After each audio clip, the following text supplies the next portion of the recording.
चलो बेटा, जो इतना आप कर रहे हो, सीए कर रहे हो, एंड काफी सारे बच्चे सीए करते ही इसलिए बिकॉज वो अपना करियर लॉन्ग रन में ऑडिट में देखते हैं। सीए शुरू करने से पहले आपको ये हमेशा बताया जाता है भाई ऑडिट सिर्फ सीए कर सकता है, उसी के साइन में पावर है। तो वो आपके साइन में कितनी पावर है, और बड़ी बड़ी कंपनीज का जब आप ऑडिट करने जाओगे कितना पैसा आप बना सकते हो, उसका एक छोटा सा डेटा मैं आपको दिखा देता हूं। उससे आपको आइडिया लग जाएगा कितनी रेम्यूनरेशन एज एन ऑडिटर आप कमा पाओगे। जो डेटा मैं आपको दिखा रहा हूं वो डेटा है फाइनेंशियल ईयर 23-24 का, और ये जितना भी डेटा मैं आपको शो कर रहा हूं वो रिस्पेक्टिव कंपनीज की एनुअल रिपोर्ट और बैलेंस शीट से मैंने एक्सट्रैक्ट किया है, तो बिल्कुल ऑथेंटिक डेटा है। 24-25 का डेटा अभी सारा अवेलेबल नहीं है बिकॉज साल अब जस्ट अभी खत्म हुआ है, तो कंपनीज अभी अपनी एनुअल रिपोर्ट बना रही हैं, तो इस साल का डेटा अभी आएगा। तो मैं आपको पिछले साल का डेटा दिखा देता हूं, पर पिछले साल जो फीस रही होगी इस साल की फीस उससे कम होगी या कुछ ना कुछ ज्यादा ही होगी। तो पिछले साल का डेटा दिखा देता हूं, उससे आपको आइडिया लग जाएगा। तो कुछ कंपनीज की ऑडिट फीस मैंने यहां पर कंपाइल करी हुई है। तो कुछ कंपनीज की लिस्ट आ रही है, बताओ कौन सी कंपनी की देखना चाहोगे? Zomato, Adani, HDFC, TCS. Total 7 companies का डेटा मैंने कंपाइल किया हुआ है, तो 7 कंपनीज का डेटा यहां पर है। चलो सारी एक एक करके देख लेते हैं।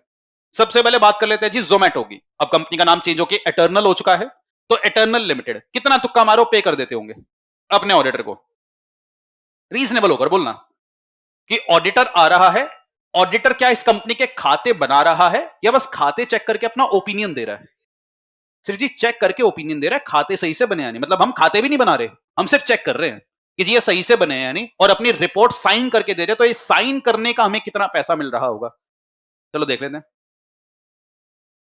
तो जी total fees for all the services paid by Zomato and its subsidiary, तो ये जोमैटो उसकी जितनी भी सब्सिडरी है सबने मिला करके अपने ऑडिटर को पे करी है। तो जितने भी ऑडिटर्स थे, एक दो उनकी नेटवर्क एंटिटी, सबको मिलाकर जोमैटो का ऑडिट किया किसने था, मेंशन अगर पढ़ोगे तो डिलॉयट ने। तो डिलॉयट ने जोमैटो का ऑडिट किया था 23-24 वाले साल में, और जोमैटो ने ज्यादा पे नहीं किया जी, 2 करोड़ रुपया पे किया है।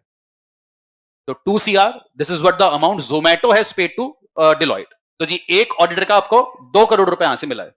बेटा डिलॉयट के पास एक ही क्लाइंट हो गए और भी होंगे? तो ये तो एक क्लाइंट की फीस है। तो डिलॉयट ने अपने एक क्लाइंट से यहां पर 2 करोड़ रुपए बनाए हैं। नीडलेस टू से कि डिलॉयट के अंदर पार्टनर है, पूरी टीम है, और भी लोग हैं, वो सारे खर्चे स्प्लिट हो रहे हैं, पर इतना पैसा यहां पर डिलॉयट ने बनाया है। रिस्पेक्टेबल ऑडिट फीस है। वो तुम्हारे फिर से चारों उतर गया। चलो अदानी। अदानी तो भाई एक बहुत बड़ी कंपनी है। अदानी तो अच्छा कैसा पैसा अपने ऑडिटर को पे कर दी होगी, कितना? 10-15 करोड़, 20 करोड़। चलो देखते हैं। तो अगर अदानी की बात करें, अदानी ने कितनी ऑडिट फीस 23-24 में पे करी है? बेटा 2.5 करोड़ बस।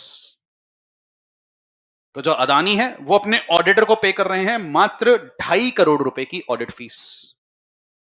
कुछ दिक्कत है बेटा? फीस कम है वही दिक्कत है, और भी कुछ दिक्कत लग रही है? फीस कम है वही दिक्कत है, और भी कुछ दिक्कत लग रही है? हाँ मतलब ऑडिट फीस तो बेटा 2.07 करोड़ है, अदर सर्विसेज में वही कुछ और काम कराएगा, उसकी फीस 33 लाख है, पर कुल मिलाकर 2.5 करोड़ भी पे नहीं किया। कोई और दिक्कत लग रही है बेटा? यहां पर जो ऑडिटर होगा वो कोई बहुत बड़ी बिग फोर होगी, या शायद कोई लोकल ऑडिटर है, शायद एक लोकल सी है, क्योंकि बिग फोर इतने में अदानी का काम नहीं करेगी। 2.5 करोड़ रुपए में वो नहीं करेंगे, हाथ भी नहीं लगाएंगे ऑडिट को। फिर हटाओ, इतने से काम में कौन इतनी फीस चार्ज करेगा? तो यहां पर कहीं ना कहीं जो ऑडिट हो रहा है वो एक बिग फोर नहीं कर रही है, शायद कोई लोकल सीए कर रहा है। पर ऑडिट रिपोर्ट पर चाहे बिग फोर का साइन हो, चाहे लोकल सीए का साइन हो, क्या हमारे कानून के लिए दोनों ही वैलिड है? बिल्कुल जी, कानून को फर्क नहीं पड़ता, कानून के लिए दोनों सीए हैं। तो वो वाला इंपैक्ट आता है। पर एनीवेज अदानी ने यहां पर 2.5 करोड़ पे किया। अरे खुश हो? तुम्हें अभी भी खुशी नहीं हो रही? चलो अगला जो डेटा आ रहा है बेटा वो आ रहा है आपका एचडीएफसी बैंक का। एचडीएफसी बैंक का ऑडिट जल्दी हो जाता होगा, उसमें बहुत ज्यादा एफर्ट्स लगते होंगे। बहुत ज्यादा एफर्ट क्यों?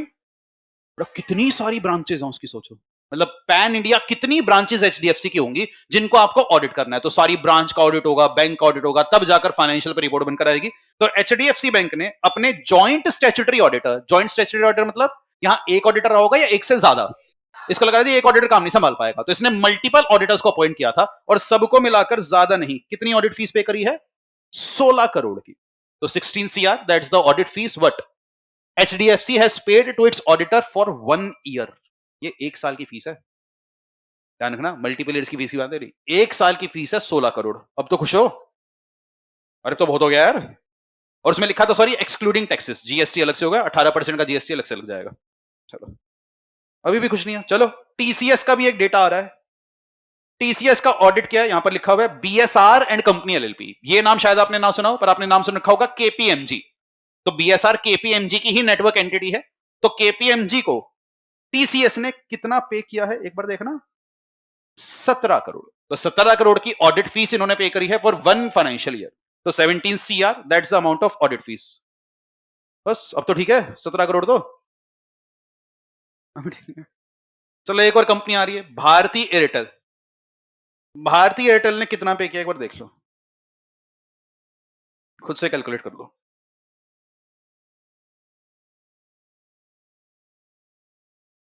बच्चा कह रहे सर ये 543 in rupees MN, what is MN, कितना हो गया?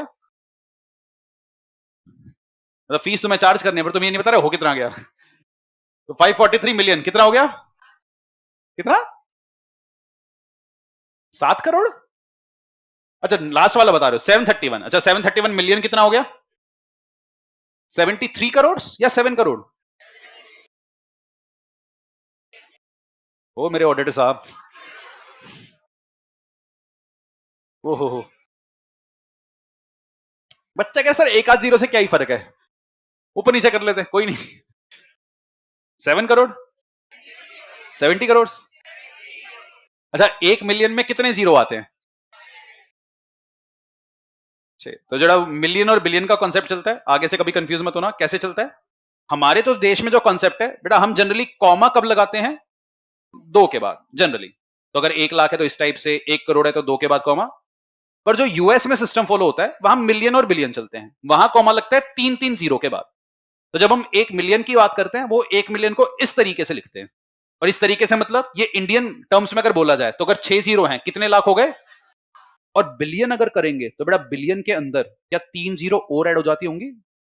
तो 1 बिलियन कितना होता होगा? अरे कितना हो गया? अगर 10 लाख में मैं 3 जीरो बढ़ा दूं तो बेटा 2 जीरो बढ़ाने पर वो 10 करोड़ होता, एक और जीरो बढ़ा दी तो कितना हो गया?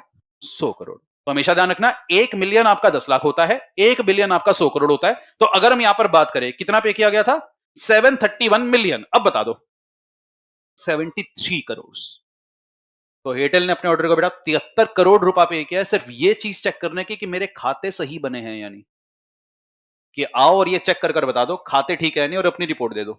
तो बस वो चेक करवाने के और सिर्फ रिपोर्टिंग करने के बेटा 73 करोड़ मिले। ऑडिटर ना तो खाता बना रहा है, वो सिर्फ अपनी रिपोर्ट तैयार करके अपना ओपिनियन दे रहा है। पर क्या ये ओपिनियन लेना कंपनी के लिए मैंडेटरी हो गया है? लॉ ने मैंडेटरी कर दिया, तो आपको ओपिनियन लेना ही पड़ेगा। उसके लिए 73 करोड़ रुपया पे किया गया है। अरे अब तो खुश हो गए सीए साहब, चलो अब खुश लग रहे हो या थोड़े से और लालची हो तुम? चलो अगला नाम आ रहा है जी Reliance Industries Limited, India largest listed company. इसका डेटा मैंने आपको पहले भी शायद शो किया था, एक बार फिर से देख लेते हैं। रिलायंस ने अपने ऑडिटर को ज्यादा नहीं, कोने में लिखा हुआ है कितना पे किया था? 78 सीआर। तो 78 करोड़ रुपए की ऑडिट फीस रिलायंस यहां पर पे कर रहा है। ऑब्वियसली मल्टीपल ऑडिटर्स है तो सबको मिलाकर ऑडिटर की पूरी टीम है, पर एज एन ऑडिट सर्विस उसने 78 करोड़ की ऑडिट फीस पे करी। अनडाउटेडली रिलायंस का ऑडिट करना आसान काम नहीं है, इतनी सारी कंपनीज है, इतनी सारी सब्सिडरीज है, टाइम बहुत लगेगा। पर अगर आप टाइम ज्यादा लगा रहे हो तो क्या पैसा भी उस हिसाब से मिल रहा है? बट अगर रिलायंस जैसा सिर्फ एक क्लाइंट तुमको मिल जाए, सिर्फ एक क्लाइंट, तुम नीचे 15-20 लोगों की टीम भी बना लो, हर किसी को ठीक है 15-20 लाख रुपए की सैलरी भी दे दो, फिर भी तो कमा दोगे? बेटा क्या बिग फोर के पार्टनर पैसे छापते होंगे? बिल्कुल छापते हैं, सामने है। तो जब मैं कहता हूं पार्टनर साल का 8-10-15 करोड़ भी कमा लेते हैं, क्या कमाते होंगे? बिल्कुल कमाते हैं भाई। जब फीस इतनी जा रही है तो उन्हीं की जेब में जाएगी। तो सारी सैलरी वगैरह पे करने के बाद इतनी फीस है। और अगर अभी अभी भी तुम्हारा मन नहीं भरता, एक लास्ट कंपनी और आ जाती है SBI, state Bank of India. क्या लगता है जी स्टेट बैंक जो एक पीएसयू है अपने ऑडिटर को थोड़ी फीस देती हो क्या? थोड़ी सी ज्यादा। अगर आप इसका ऑडिट करने जा रहे हो ज्यादा फीस क्यों मांगोगे? क्योंकि जितनी सारी ब्रांचेस हैं और जब ऑडिट करने जाए खाते मांगते ऑडिट करने के बाद लंच पे गए होते हैं तो टाइम लगता है। तो फिर ऐसे केस में क्या करें? हमें बहुत वेट करना पड़ता है। तो जब वेट भी ज्यादा करना है तो फीस भी थोड़ी तो ज्यादा होनी चाहिए। तो बेटा ये एसबीआई ने अपने ऑडिटर को फीस पे, अरे सॉरी एसबीआई ने अपने ऑडिटर को फीस पे करी है। ऑब्वियसली सारे ब्रांच ऑफिस के ऑडिटर, सारे ऑडिटर को मिलाकर देखना कितनी, 298, 2896, एंड में लगा देना 3 जीरो, ऊपर लिखा है 3 जीरो एंड में लगानी है आपको। कितना हो गया जी? 298, 2896, 3 जीरो, कितना हो गया? 298 के बाद बेटा 4 तो ऑलरेडी थे, 3 और जुड़ गए तो कितना हो गया? अब ज्यादा नहीं, लगभग 300 crore is the amount of the audit fees that State Bank of India has paid to its auditor. और बेटा ये कोई रैंडम डेटा नहीं है, उनके फाइनेंशियल से उठा हुआ डेटा है, इससे ज्यादा ऑथेंटिक डेटा हो नहीं सकता। तो इन दी फाइनेंशियल ईयर 23-24 उन्होंने 300 करोड़ की ऑडिट फीस पे करी। उससे पिछले साल 270 करोड़ पे किया था, 24 में लगभग 300 करोड़ पे किया, 25 में चलो बाद में कभी देख लेंगे कितना पे कर रहा है। तो इतना पैसा एसबीआई पे करता है अपने ऑडिटर को। और ऑब्वियसली एसबीआई का ऑडिटर कोई एक नहीं होगा, बहुत सारे होंगे, बिकॉज मल्टीपल ब्रांचेस हैं, अलग अलग ब्रांचेस का ऑडिट होना है, तो बहुत सारे ऑडिटर्स और उनकी टीम्स यहां पर लगती हैं, पर एक रिस्पेक्टेबल फीस फिर भी यहां पर मिल रही है। अब तो कुछ हो। चलिए जी, तो ये थोड़ी सी ऑडिट फीस यहां पर आपको पता चल गई।